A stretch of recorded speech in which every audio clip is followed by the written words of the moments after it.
What's up, y'all? This is Talks with Tay with your favorite homegirl, Tay Bay. And honestly, I am so excited to be getting this podcast started. Like, y'all just do not understand.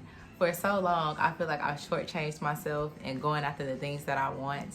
And to now to be in a position where I'm like, you know what? I'm not even finna stand in my own way. I wish that feeling on each and every last one of y'all.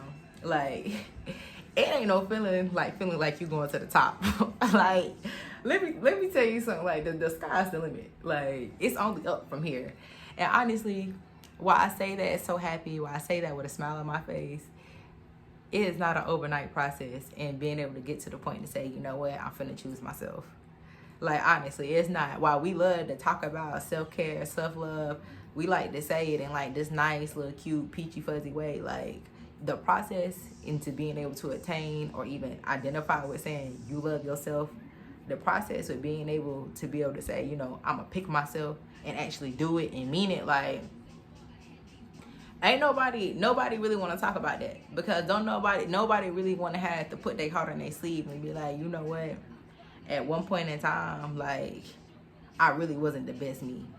Nobody wants to highlight and really get into that. We like to acknowledge it. We're like, yeah, you know, I started here, now I'm there. Nobody wants to really, you know, put their heart on their sleeve and be like, yeah, bro, like, nah, actually, like, I was definitely the villain one time. Yeah.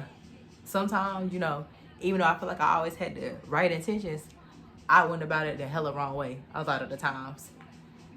Or better yet, when it comes to dealing with ourselves, sometimes we don't want to look ourselves in the mirror and be like, hey, bro, you could be doing better right now. Not even that you wrong, you can just be doing better. Like, and that feeling right there, like, you know, it's one thing to tell yourself you're wrong. And if you're anything like me, you know, and what I've learned and how I've grown with becoming self-aware and accountable and stuff, a little stagnation I found was like, you know, I try to make awareness and accountability like synonymous, and they're not. Like, awareness is the thought, accountability is the doing. Like, you know, well, the knowing, I should say. Awareness is the knowing and accountability is the doing.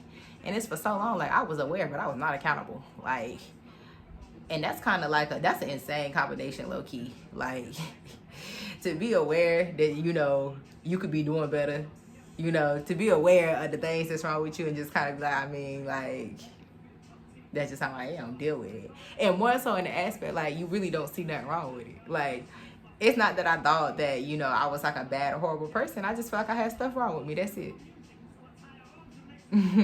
You know, like, I felt like that's it. Like, you know, I just need to heal a little bit. And I'm on my own timeline. Growth is not linear. It goes up and down. Like, I was one of them niggas. Like, you know, I'm gonna get better when I want to get better. But in that, like, you know, you start to realize after a while, like, you know, you kind of get tired of your own shit. Like, you get tired of half-assing yourself. You get tired of, you know, not giving yourself what you deserve. And it's even crazier when you feel like, you know, people should give you more than what you're giving yourself. And that right there, like, that realization, when I had that, you know, that moment, that come to Jesus moment with myself, when I realized, like, bro, you cannot be placing expectations. You cannot hold people to certain standards that you don't even hold yourself to. And it ain't even in the sense of being, I want to say, per se hypocritical. But, you know, for me, it was more so when you struggle with truly, you know, loving yourself, truly being confident in yourself, and you find ways, you know, to get that love that you want to give yourself by giving it to other people. You know, you try to build other people up because you have a hard time building yourself up. You love other people because you're having a hard time loving yourself. You know, you're a voice for other people because you're having a hard time being a voice to yourself.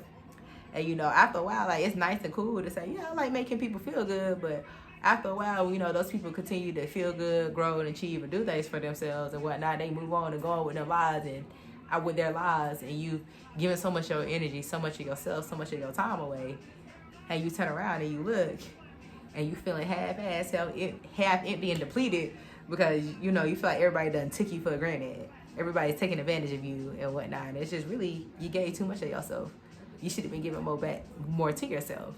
And so it's like, you know, as I came to all of these realizations and stuff with myself, and I really had went through the process of trying to understand and, you know, doing what I need to do to not only be aware about myself, but be accountable. Like, bro, I feel like I'm about to go to the top of the world. Like, I can't really explain it to y'all. Like, I don't even feel like that was a great explanation. Like, the feeling that I have right now when I really see myself, you know, as I was the only person in my way, and now that I'm removing myself as that obstacle, like, literally, that's when the sky become the limit. When you stop being your own obstacle. Because I ain't gonna finna act like now, while I am over here talking about self-awareness and accountability, I'm not gonna act like it ain't been other people that was in the way. Like, I definitely had my situations and my reasonings for why I lack being able to be accountable. But, you know, I ain't gonna go off the deep end with it. But just know I have my reasons. But we ain't gonna harp on that too much.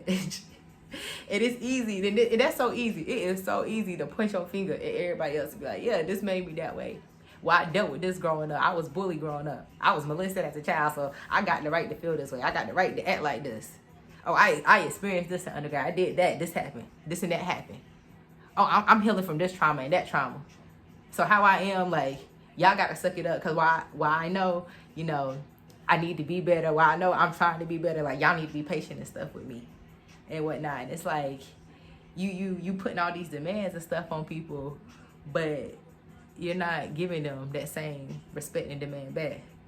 And it's because, you know, I watched this little talk earlier this week, and it talked about self-love, and it talked about getting to the point of loving yourself so much that you become afraid to love people to be able to get that love back. And I hit that point. I had became so aware of myself. I had felt like I had became so secure and so protected of myself that in the ways that I thought were helping me, you know, keep boundaries and protect myself from other people, it was actually boundaries that were hurting them. And eventually they end up hurting me. And so, you know, it's like, as I continue to evolve, as I continue to grow and spread my wings, like, I ain't letting nothing or nobody stop me. And I mean that. Like, I've let that or nobody get in my way. And for this year, it's like, you know, I really have the goals to just be undeniable. And undeniable to nobody else but myself. Like, you know, and again, getting into this whole look, idea and understanding of, like, you know, truly treating others the way that you want to be treated, and also starting with yourself, treating yourself the way that you want to be treated. It's like I've had these, I don't even know what to call them. It's like I keep having like these little light bulb moments, but they're not really light bulbs, because it's like, you know, I don't feel like I'm saying anything that we don't know. I don't feel like I'm saying anything that we don't already get. But it's just like, you know, the knowing and the doing, like the knowing and the getting, like when they really start to click. Because like I said, I feel like the two can sometimes, you know, exist on their own, or they should coexist. A lot of times you got one without the other. Like, you know, you got the people that's aware but not accountable. The people that's like accountable, as in, you know, they may know how they are and know what they're doing, but they're not aware of the damage that it's causing. And I'm the topple between back and forth, but, you know, I don't want to go down the rabbit hole. But, you know, if you done made it this far, thank you. And thank you for bearing with me, because as I get myself together, I get comfortable. I learn how to have fluent dialogue and stuff on camera, as I learn to stick to the script. I definitely appreciate you for being here. Like, thank you. But, you know, let me reel it back in. For me, it's like, you know, when I start recognizing this, like, truly what it means to, like, love myself, what it truly meant to love others, like, you know, a lot of that came because I realized, like, I had a little flaw in my thought process when it came to being confident. Oops, excuse me. Well, let me re-say it. I had a flaw in my thought process when it came to being confident. And that's, you know, I thought, like, in me being confident, like, I know what's wrong with me and stuff, but I'm going to own my insecurities and stuff or whatnot. Like, you know, I'm gonna wear them on my sleeve. I'm gonna dress myself up in them. And it's like, it hit a point to where it's like, you know, who I was, what I was embodying was me letting my insecurities define me and not me defining them. And, you know, it's just like, when that shit had clicked, that's when I started realizing, oh, bitch, sister girl, what you doing, homegirl? Like, hold on. Because, you know, like I said, like, it's one thing with other people in your way, but when you know there's you in your way, because it hit a point where I was like, you know, it ain't even that I'm in bad situations right now. Like, shit actually good. It's going well. Yeah, I'm still dealing with some of the things that I, you know, thought I had healed from, that I thought I was aware about. And it's like, well, yeah, like, honey, you know, you are aware, not accountable to different things. Like, yay, I'm glad that you know yourself, but what are you doing for yourself? What are you doing to get better? And it's just like, when you really look at it, not shit. And I want to know people like, I don't really like to hear that I can do better. I don't have no problem hearing like, I'm wrong. That's where, I'm aware. I know myself. Okay, oh well, like, you know. But for me to have that moment where it's like, nah, Taylor, you could be doing better. And like I said, I'm a Leo sun. Aries rising. I think very highly of myself. So when I hit like I could be doing better, and more so it was coming from myself, I was like, oh, we got ourselves fucked up. So, I'm saying all that to say I am so excited to be here, and I really hope that in me, challenging myself, and me being accountable for myself, and me truly, making myself better, that it can inspire some other young woman, some other young girl that may be experiencing and going through the same things I'm going through when it comes to finding her voice and really challenging her passions, and she can find the inspiration that she may need. Or, I don't really know if dudes gonna watch my video, but if y'all do, what's up to the fellas? Hey, I don't discriminate. I know I look good, so y'all probably gonna click on it anyway. But yeah, I'm excited to be here and get this started. And